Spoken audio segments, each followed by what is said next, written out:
Olá, dando seguimento ao nosso projeto de estudos das questões discursivas de Direito do Trabalho para a segunda fase da OAB, vamos estudar hoje a prova 44, as questões 1 e 2 discursivas, tá? E aí, como a gente já vem falando, eu já dei essa dica de milhões para vocês. Inicialmente, vocês devem começar lendo a questão, o que é que realmente a FGV está querendo de vocês na questão, e posteriormente é que vocês devem ler o enunciado. Tá? Então vamos lá para a primeira questão e o primeiro enunciado proposto. Tá? A primeira linha da primeira questão. O que é que a FGV vai perguntar?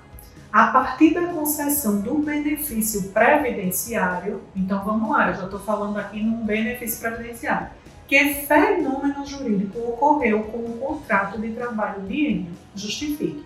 Vejam, a gente já pensa em o quê? Geralmente quando a pessoa tem um acidente de trabalho, precisa se afastar da empresa por mais de 15 dias, os primeiros 15 dias quem paga é a empresa.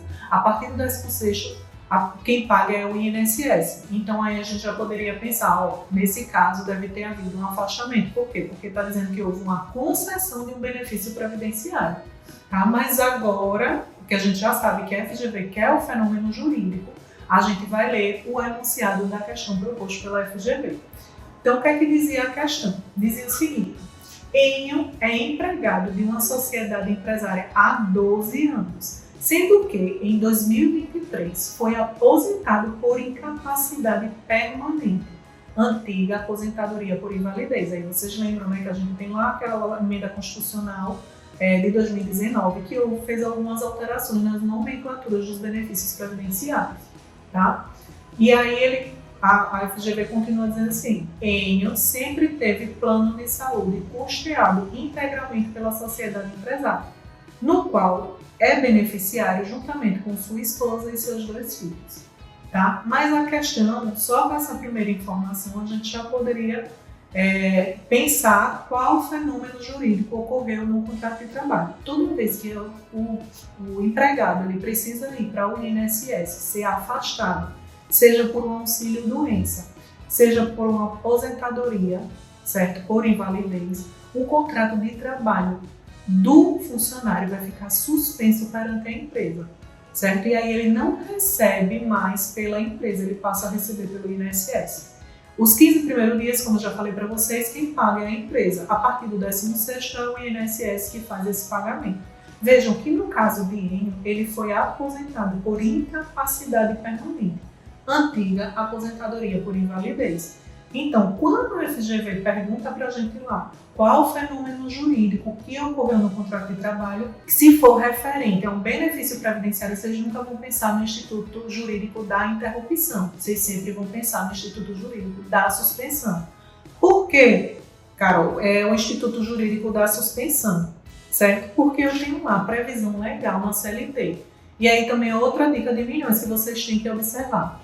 Sempre a FGV quer que vocês respondam a questão e vocês devem fundamentar de acordo com os artigos da CLT. A prioridade é que seja a fundamentação legal dos artigos da CLT. Por quê? Porque é o que pontua para a FGV. Porque já que eu trabalho com direito do trabalho, se a minha segunda fase é direito do trabalho e foi essa disciplina específica que eu resolvi fazer na minha prova, que é o que eu mais gosto, né? Então eu tenho que conhecer bem a CLT, principalmente as temáticas dos institutos jurídicos que mais caem. Então, na CLT eu ia ter uma previsão lá no artigo 475 dizendo especificamente o quê? Que o empregado que for aposentado por invalidez terá suspenso seu contrato de trabalho durante o prazo fixado pelas leis de previdência social para a efetivação do benefício. Vejam, nesse caso, existe uma suspensão do contrato de trabalho. E aí, como eu disse a vocês, nesse caso aqui, tanto se fosse um auxílio-doença que fosse por um prazo maior de 6 meses, também existiria uma suspensão do contrato de trabalho.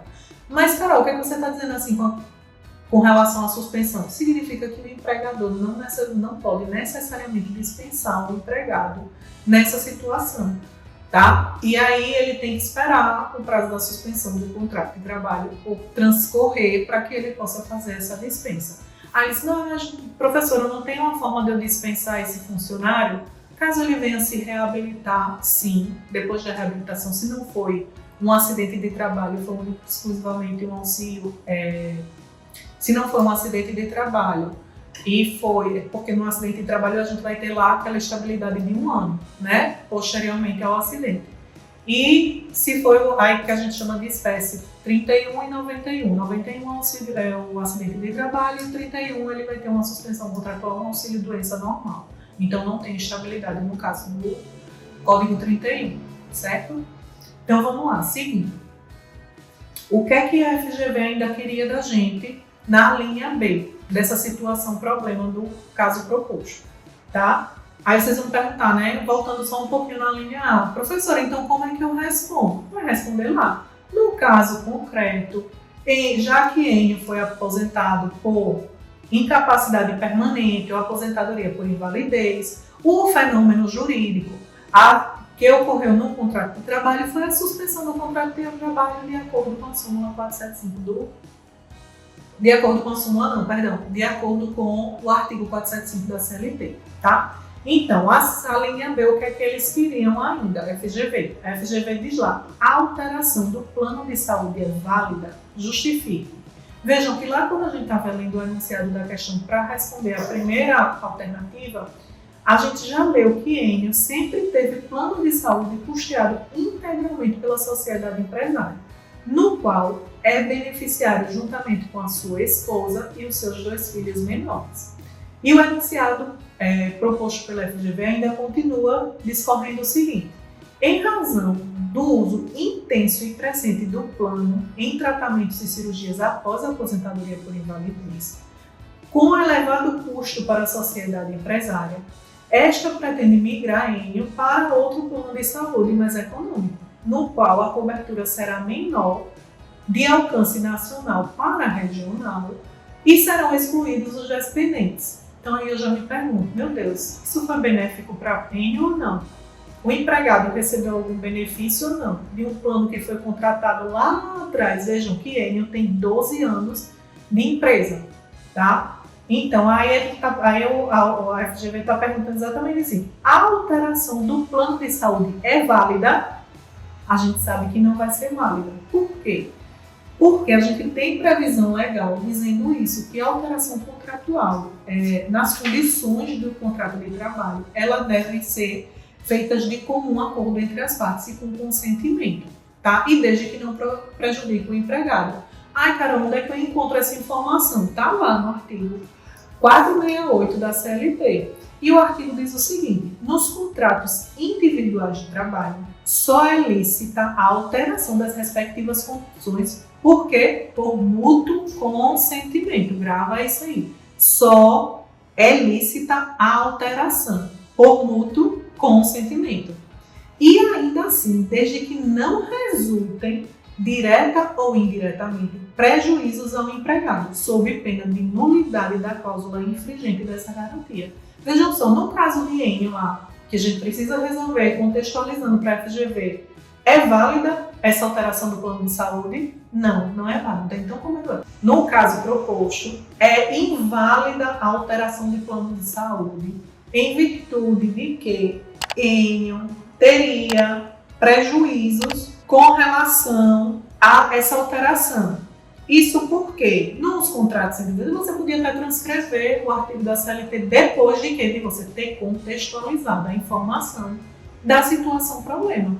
Então veja, professora, posso transcrever o artigo? Pode, mas não pode só transcrever o artigo. Você tem que contextualizar primeiro a informação. Pode até no curso da contextualização transcrever o artigo e fundamentar no finalzinho, conforme o artigo 468 da CLT. Então vocês ganhariam aí provavelmente a pontuação máxima da questão, tá? Então vamos lá, o que é que a gente ainda poderia se lembrasse, né, com relação às súmulas? A gente tem uma súmula específica que fala sobre essa alteração do plano de saúde. Mas vejam, a prioridade é você citar primeiro os artigos da CLT. Por quê? Porque a FGV é muito legalista.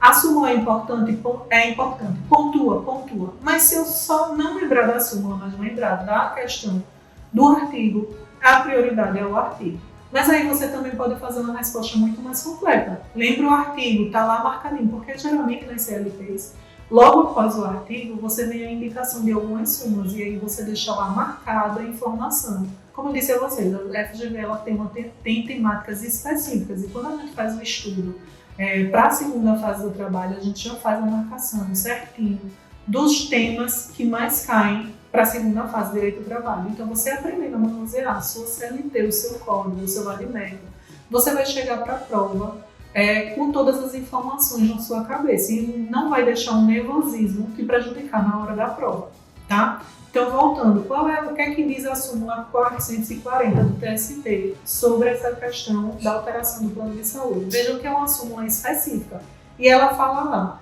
assegura-se o direito à manutenção de plano de saúde ou assistência médica oferecido pela empresa ao empregado, não obstante suspenso o contrato de trabalho, em virtude de auxílio-doença acidentário ou aposentadoria por invalidez. Então, vejam, na súmula, diferentemente do artigo que foi que ele acrescentou, que eu já tinha dito para vocês, essa questão do auxílio-doença acidentário, tá? Então, qual é o fenômeno jurídico, no caso da linha A suspensão do contrato de trabalho. Qual é essa alteração do plano de saúde, onde vai ter um plano nacional e pode utilizar, e tem um plano que ele abarca os dependentes. Se for para um plano regional e não abarcar dependentes, isso vai ser bom para ele? Não, não vai ser bom. Lembrem sempre de quem é o cliente de vocês na hora de estar fazendo a resposta da questão, tá? Não esqueçam. Vamos lá. Segunda questão da OAB 44, nas questões discursivas. Novamente, lembrem, primeiro vamos para os questionamentos, para ler as alíneas, para depois ler o enunciado da questão, que é a situação, problema que a FGV entregou para a gente, tá?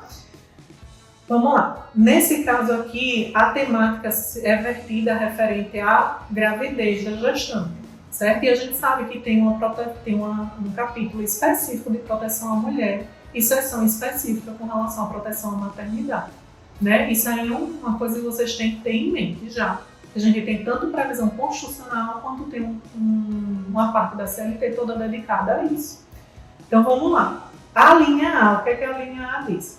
Para buscar o direito de Lúcia em relação à estabilidade gestante, ou a indenização correspondente, qual a tese jurídica que você sustentaria? Vejam só, quando a gente pensa em gestante, a gente pensa o quê? Gestante, licença maternidade. No caso da gestante, quando a funcionária está gestante, o que é que a gente lembra?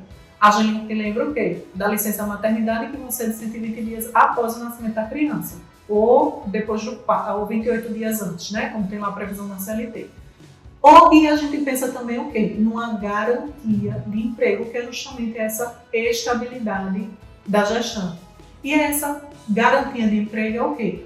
A gestante ela não pode ser dispensada durante a gravidez, ou seja, no curso da gravidez, nem 5 meses após o parto, certo? Passados os 5 meses, ela pode até ser dispensada, mas até os 5 meses, ela não pode ser dispensada. Ai, professora, Carol, onde é que eu vou encontrar essa informação? Tá simples, está lá no artigo 10, inciso 2, a linha B, dos atos das disposições constitucionais transitórias da Constituição Federal, tá? E como eu expliquei a vocês, tem também artigo específico da CLT falando sobre essa questão da gestão, certo? Então vamos lá. Vamos ler agora o enunciado da questão, né? A gente já sabe que o que a FGV está pedindo nessa linha A da segunda questão do exame 44. Ela está pedindo o quê? Qual tese jurídica você sustentaria? Vejam, está dizendo o quê? Que Lúcia, em relação à estabilidade da gestante ou à indenização correspondente.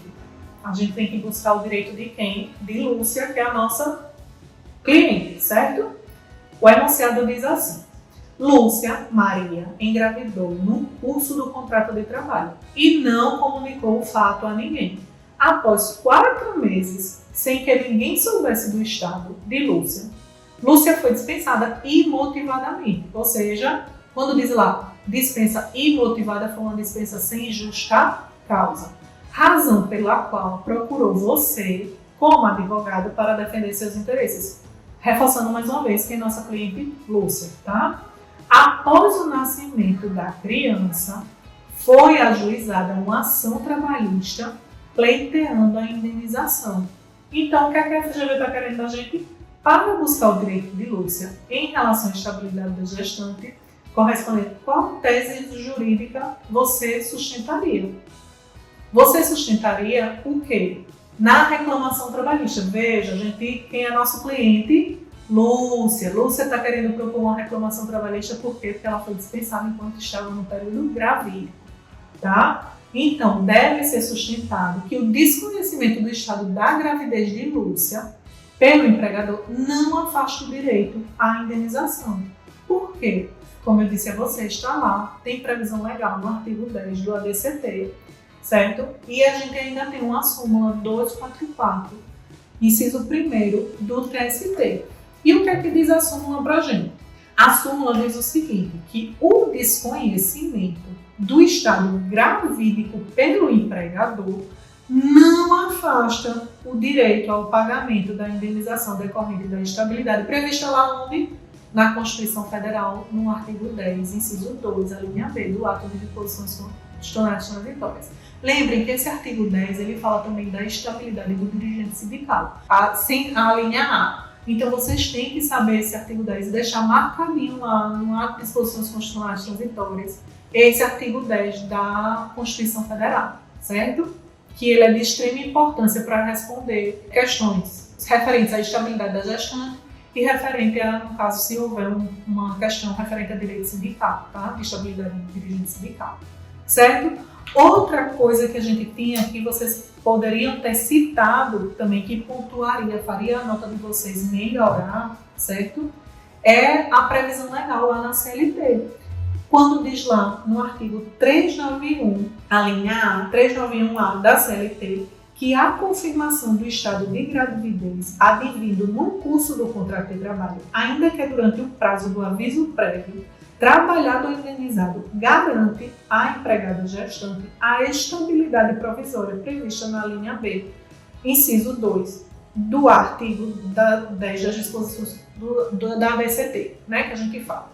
Então, vejam, a gente tem todo um arcabouço normativo referente a essa estabilidade, seja na Constituição Federal, seja na CLT, seja através de súmula, tá? E aí vocês dizem, mas professora, se eu não lembrasse desses artigos todos, né? Vocês colocam o artigo que vocês não lembraram, o artigo que vocês têm informação mais fresquinha na cabeça.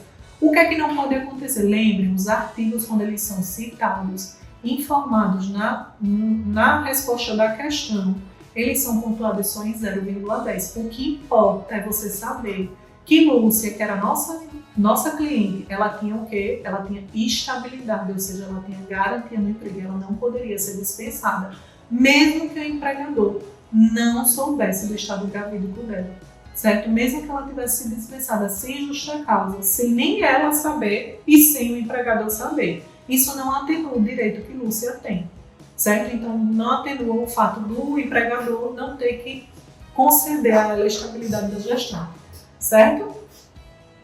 A segunda questão proposta para a gente pela FGV na linha B, dessa segunda questão, ele estava questionando o seguinte: na tentativa de reverter a decisão desfavorável, que medida jurídica processual você ainda poderá adotar?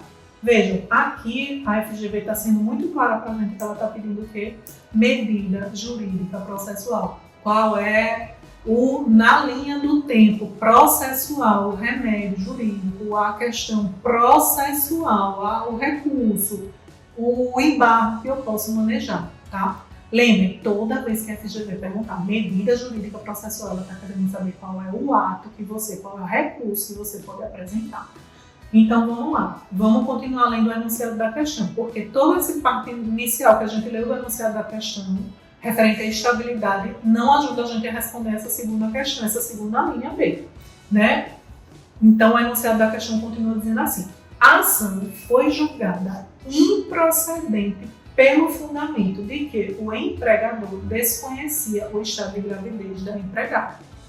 Vejam, então a gente entrou com a reclamação trabalhista, que Lúcia é a nossa cliente. Não esqueçam, Lúcia é a nossa cliente.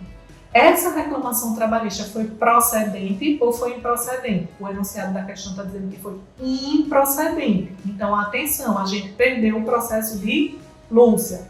Mas o enunciado da questão continua ainda dizendo assim, dizendo que foi improcedente porque o empregador desconhecia. Mas o fato dele desconhecer, a gente já entendeu, já viu que não é motivo suficiente para ela perder a estabilidade da gestão. Certo? Então, vamos continuar além. O mesmo fundamento para o não provimento do recurso. Olha só que informação importante a FGV está dizendo para a gente. Ela disse que a gente entrou com a reclamação trabalhista, essa reclamação trabalhista foi improcedente, ou seja, o juiz negou para a gente o direito de Lúcia. Qual é o recurso que a gente pode propor depois disso? A gente pensa logo imediatamente no recurso ordinário. Só que aí vem a questão, né? Depois dessa sentença de improcedência, a gente pensa no recurso ordinário, mas a questão continua lá, o enunciado dizendo para a gente o quê? O mesmo fundamento para o não provimento do recurso por você interposto. Ou seja, eu, advogado de Lúcia, já interpus o recurso ordinário, o qual não foi provido no TRT. Ou seja, eu já interpus o recurso ordinário e ele não foi provido no TRT. Pelo fato dele não ter sido provido no TRT, existe mais alguma medida jurídica processual que eu possa entrar? E aí a gente tem que saber a linha do tempo do processo trabalhista. Qual é a próxima medida processual que eu posso entrar? Eu posso entrar com um recurso de revista? Posso. Por quê? Lembra lá na linha A, quando a gente respondeu que a gente tem no artigo 10, inciso 12, a linha B da CLT, que é uma lei, que é uma questão constitucional. Eu vou discutir isso aonde? Em âmbito de grau de recurso de revista, lá onde? No TST. Então, veja, ainda seria possível tentar reverter tanto essa sentença de improcedência quanto a acordo não provido, poderia, através de que remédio processual, que medida processual, o recurso de revista.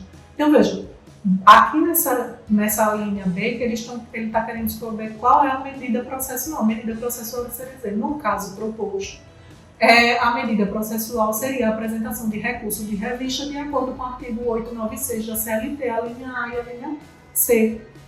Certo? Então aí, vejam só, é uma resposta simples, objetiva, que responde ao que a FGV está pedindo a você na situação problema, de uma forma contextualizada. Certo? Se você, mas professora, às vezes a gente responde e a FGV não computa. Ela não vai computar se você não explicar o contexto da questão.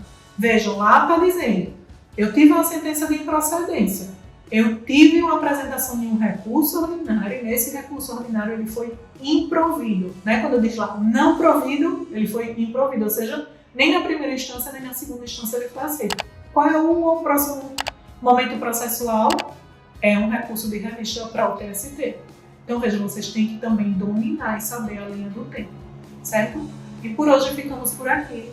Para mais informações como essas, como a gente tem que estar com esse projeto de análise e estudo das questões discursivas para a OAB, me segue, se inscreve no canal e se tiver qualquer dúvida, pode colocar aqui nos comentários que a gente responde vocês. Tchau, tchau!